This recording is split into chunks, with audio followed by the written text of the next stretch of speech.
Hello बच्चों, आज हम करने जा रहे हैं क्लास 9th का चैप्टर 15 पार्ट 3। तो बच्चों ऑलरेडी हम पढ़ चुके हैं about the components of food, sources of food and how we improve our crop yield by various practices we can use in agriculture field with the help of which we increase our crop yield। उसके अलावा आज हम शुरू करने जा रहे हैं first topic in this chapter, that is crop variety improvement, कि हम क्रॉप वैरायटी को कैसे इम्प्रूव कर सकते हैं। तो let's start with from this paragraph. Crop variety improvement. This approach depends on finding a crop variety that can give a good yield।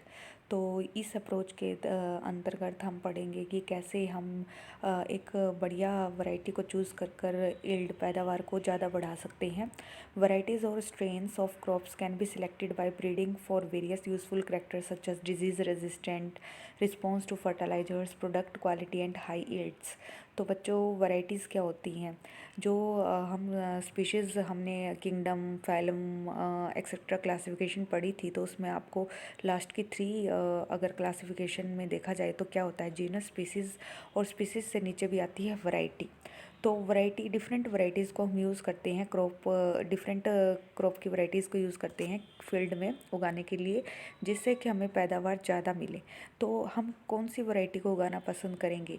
हम उसी वैरायटी को उगाना पसंद करेंगे जो क्या होगी, डिजीज़ रेजिस्टेंट, जो बीमारियों से रहित होगी, जो रिस्पॉन्स टू फर्टिलाइजर्स, जब हम फर्टिलाइजर्स सोइल में ऐड करें तो वो अच्छा रिस्पॉन्स दे, और जिसकी क्वालिटी गुड हो और जो अधिक पैदावार दे।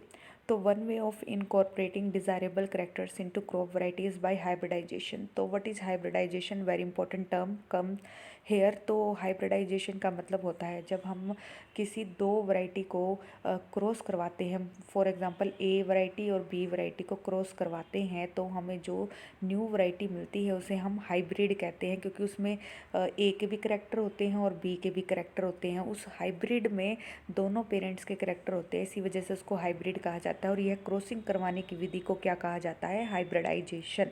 तो अभी आपको हाइब्रिडाइजेशन की टर्म आगे देखने को भी मिलेगी। Hybridisation refers to crossing between genetically dissimilar plants.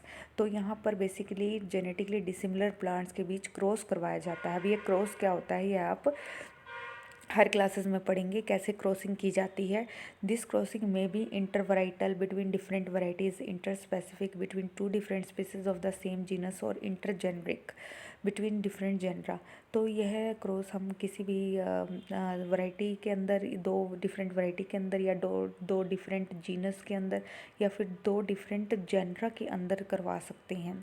तो another way of improving the crop is by introducing a gene that would provide the desired characteristic. जब हम क्रॉस करवाते हैं तो हम करते क्या हैं? हम जब क्रॉस करवाते हैं फॉर एग्जांपल ए वैरायटी का बी वैरायटी के साथ, तो हम क्या करते हैं, जो भी जीन हमें चाहिए वो न्यू हाइब्रिड में हमें मिल जाते हैं। जैसे कि ए वैरायटी है वो ड्रोट रेजिस्टेंट है, जबकि बी हाई यील्ड देती है। तो जो वैरायटी सूखे में भी ग्रो कर सकती है वो करेक्टर हाइब्रिड में आ जाएगा, और जो हाई यील्ड देगी बी वैरायटी से वो करेक्टर भी हाइब्रिड में आ जाएगा। तो अब हाइब्रिड क्या हुई? हाइब्रिड के क्या करेक्टरिस्टिक हुए?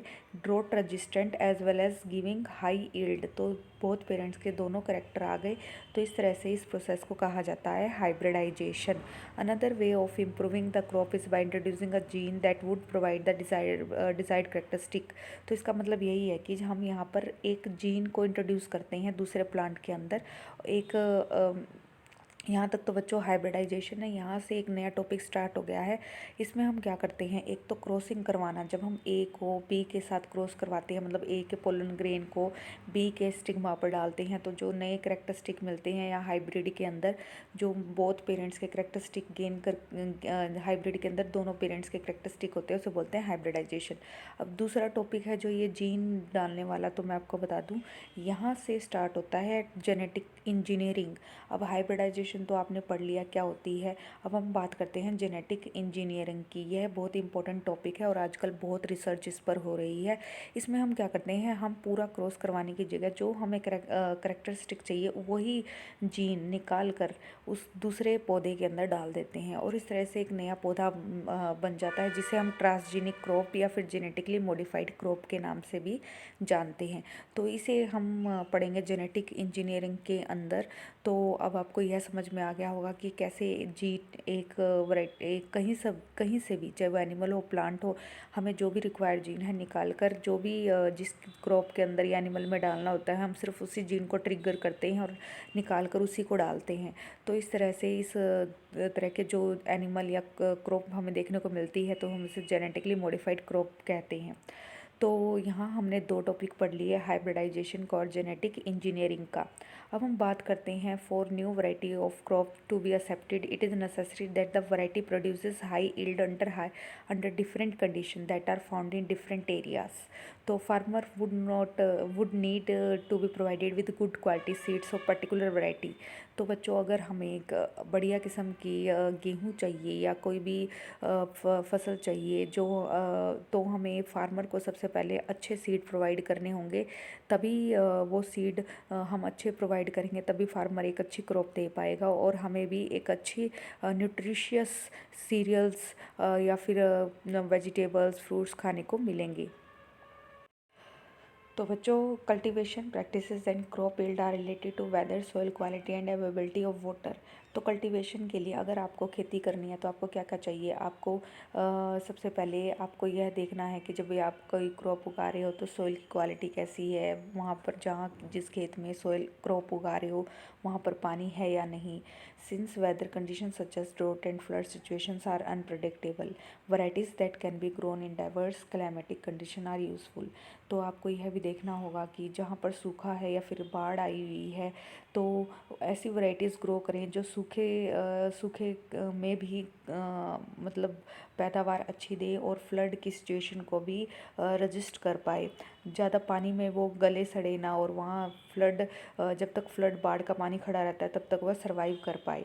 तो similarly varieties tolerant to high soil salinity have been developed. और ऐसी भी वैरायटी होनी चाहिए जो अगर सोयल में पीएच अगर एसिडिक या ज़्यादा बेसिक हो गया है तो एकदम से अपने आप को डिस्ट्रॉय ना करे, मतलब थोड़े दिन तक मैनेज करने की कोशिश करे और इस तरह से सोयल में जब तक सैलिनिटी मतलब के पीएच मेंटेन नहीं होता तब तक वह जीवित रहे। तो some of the factors for which variety improvement is done are higher yield to increase the productivity of crop per एकड़।